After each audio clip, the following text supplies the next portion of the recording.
সঞ্চয়পত্রের হার মোটামুটি কিন্তু খারাপ না, এখন মোটামুটি ভালো। এখন এখন সঞ্চয়পত্রের হার আবার বাড়িয়ে দিলে হবে কি, লোকজন সবাই সঞ্চয়পত্র কিনবে, ব্যাংকে টাকা রাখবে না। আমার ব্যাংকে তো লিকুইডিটির ব্যাপার আছে, আমাকে তো ব্যালেন্স করে দেখতে হবে। সবাই সঞ্চয়পত্র বিক্রি করে দিলে ব্যাংক কোত্থেকে টাকা পাবে? আর তখন হয় কি, সঞ্চয়পত্রের হার বাড়ে, সরকার ইন্টারেস্ট কস্ট, সুদের হার এমনি বহু টাকা আমাদের দিতে হচ্ছে সুদ হিসাবে, দেশে এবং বাইরে থেকে যেটা আনে। বান্ডেল থাকলে প্রতি সেনমানিতে টাকা বাঁচবে। বিকাশ সেনমানি বান্ডিল কিনে জিতুন প্রতি লেনদেনে।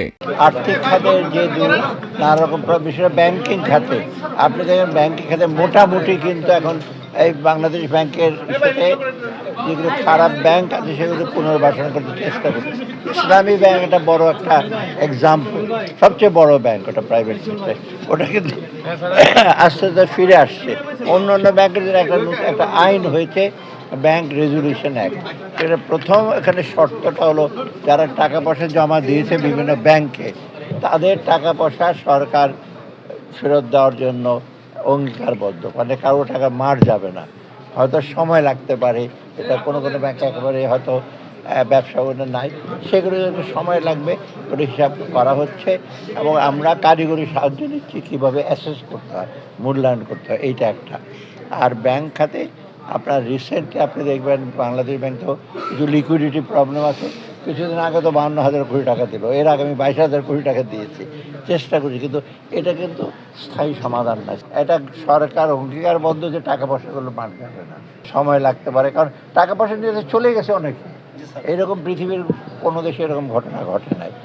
সেকেন্ড, আমরা কতগুলো সংস্কার আছে এগুলি সময় সাপেক্ষে, এটা আমরা করতে পারবো না, এটা নির্বাচিত সরকার এসে করবে, এটা আমরা বলছি। বিনিয়োগকে আকর্ষণ করতে প্রথম হলো বিনিয়োগ, আমরা কিছু রেগুলেটরি, যে আপনাদের বাজেটে কিন্তু অনেক কিছুর উপর ইম্পোর্ট এসে ডিউটি কমিয়ে দিয়েছি।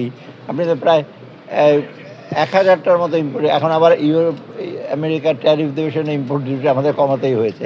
এটা ছাড়াও এই যারা বিনিয়োগকারী, বিশেষ করে আমাদের দেশে বিনিয়োগ যেতে লিকুইডিটি হিসেবে পায়, তাদের চেষ্টা করতে। আর বাইরের থেকে বিনিয়োগ আনার জন্য আমরা শুরু করছি, যাতে ডুইং বিজনেস মানে এক জায়গা থেকে আরেক জায়গায় 10-12 জায়গায় যেতে না হয়।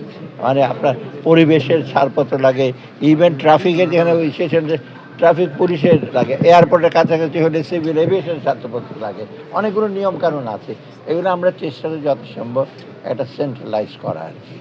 আর আপনি যেমন এনবিআর কিন্তু একটা ন্যাশনাল সিঙ্গেল উইন্ডো করেছে, আপনারা জানেন কি না, 12টার রেগুলেটরি সংস্থা এক জায়গায় ডেটাগুলি সব এক জায়গায় পাবেন, এবং ব্যবসায়ীরা এক জায়গায় যদি তার রেজিস্টার করে সব তথ্য দেবে। এবার রিসেন্টলি কিন্তু এখন কর চালান ইলেকট্রনিক, আপনারা জানেন, এখন ওই বাংলাদেশ ব্যাংকে যেতে হবে না বা কোনো ব্যাংকে যেতে হবে, এটা তো করা হচ্ছে।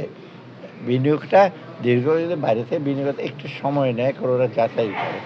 বিনিয়োগের ক্ষেত্র হিসাবে বাংলাদেশ কিন্তু খুব একটা ভালো জায়গা, আমরা আশা করি বিদেশি বিনিয়োগ আসবে।